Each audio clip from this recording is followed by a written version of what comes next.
গেল ২২ বছরে বিশ্বে অভিবাসী বেড়েছে ৬.৫ গুণ, আর পৃথিবীব্যাপী প্রায় ২৮ কোটি মানুষ কাজের সন্ধানে নিজ দেশ ছেড়েছেন।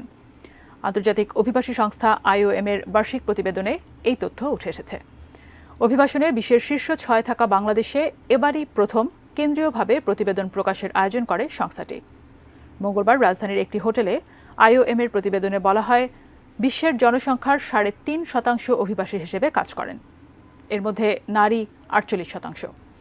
গত বছর বিশ্বে ৮,৫০০ অভিবাসী নিখোঁজ কিংবা মারা গেছেন, আর নিজ দেশেই অন্তর্দ্বন্দ্ব ও প্রাকৃতিক দুর্যোগে বাস্তুচ্যুত হয়েছেন প্রায় ১০ লাখ মানুষ, যা দুশ্চিন্তার বড় কারণ বলে মনে করেন পররাষ্ট্রমন্ত্রী ড. হাসান মাহমুদ।